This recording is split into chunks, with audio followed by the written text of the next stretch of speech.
Oke, kita mulai ya. Sekarang ini kontroversinya adalah Honorius. Jadi Honorius ini dituduh dalam suratnya itu menuliskan sesuatu yang sesat.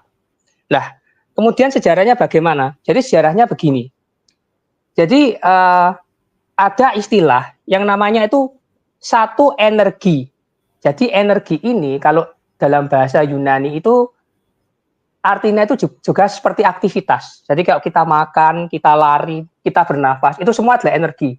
Jadi kegiatan, energi atau activity atau operation. Jadi kalau bahasa Inggris kadang-kadang energi itu diterjemahkan activity atau operation. Nah, lalu ada sekte yang pecah dari gereja itu pada saat Konsili Kalsedon, itu adalah gereja Koptik ya, yang sekarang jadi Koptik itu ya.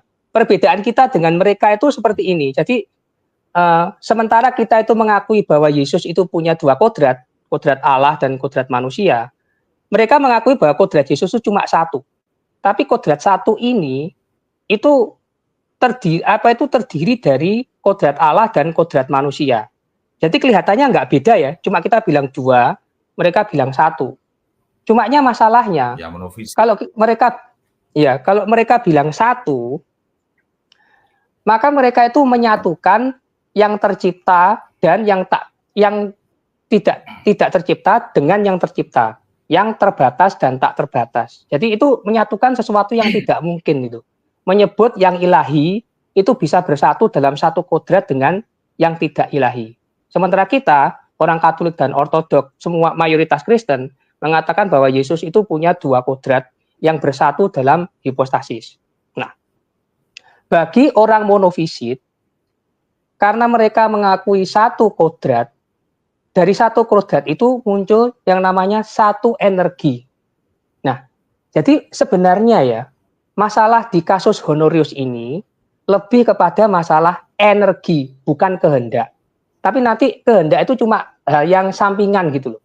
Intinya itu adalah masalah satu energi ini. Kalau kita yang Katolik, kita mengakui ada dua energi. Karena dalam Yesus ada kodrat ilahi dan kodrat manusia. Masing-masing kodrat ini punya operasinya sendiri-sendiri. Sementara menurut monofisit, karena mereka kodratnya satu, maka energinya itu cuma satu.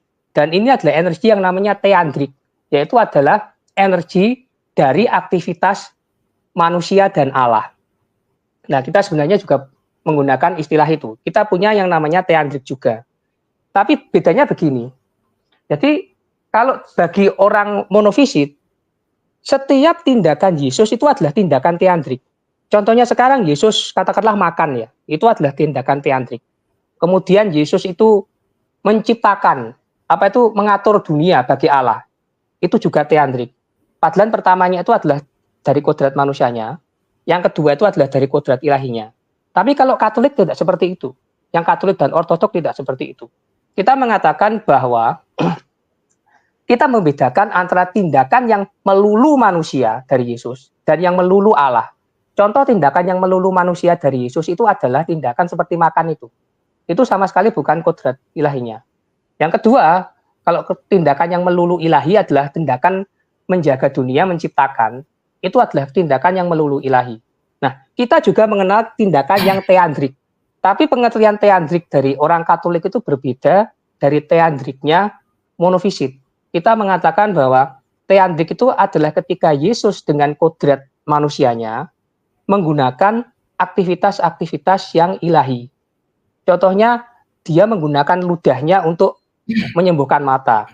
Ya, berarti dia akan menggunakan komponen manusianya untuk menggunakan suatu tindakan yang hanya bisa dilakukan oleh kuasa ilahi. Nah, itu namanya teandrik. Jadi memang banyak samanya. Jadi kita harus bisa memilah-milah. Nah, kita kembali ke masalah satu operasi. Jadi orang monofisit, karena mereka mengatakan Yesus itu hanya punya satu kodrat, mereka akan mengatakan jelas saja kesimpulan logisnya adalah Yesus itu punya satu energi. Sementara kita mengatakan Yesus itu punya dua energi. Nah, lalu ada seorang uskup namanya Cyrus dari Lasi. Dia itu bertanya kepada Sergius. Sergius itu adalah patriark Konstantinopel. Dia bertanya kepada Sergius, ini di sekitar saya itu kok banyak orang yang menggunakan istilah satu energi. Istilah ini sesat atau enggak ya? Nah, Sergius kemudian dia ngecek dan dia menemukan surat dari pendahulunya Menas. Jadi Menas ini adalah Patriark Konstantinopel sebelum si Sergius ini, yang dulu ikut konsili Konstantinopel yang kedua bersama Paus Vigilius. Sergius menemukan surat dari Menas ini kepada Vigilius, di mana Menas ini menggunakan kata satu energi.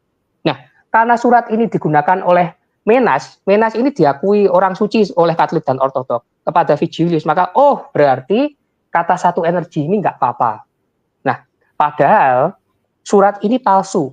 Nanti mereka belum tahu bahwa surat ini palsu, tapi nanti kita akan tahu bahwa surat ini sebenarnya adalah palsu. Nah, kemudian yang namanya Cyrus tadi, uskup dari Lasi, dia menjadi Patriark Alexandria. Alexandria ini adalah di Mesir ya.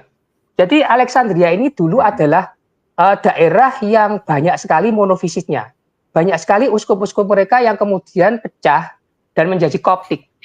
Nah, ketika itu sebagai uskupnya Alexandria, dia juga berusaha ekomunis ya dengan orang-orang yang monofisit.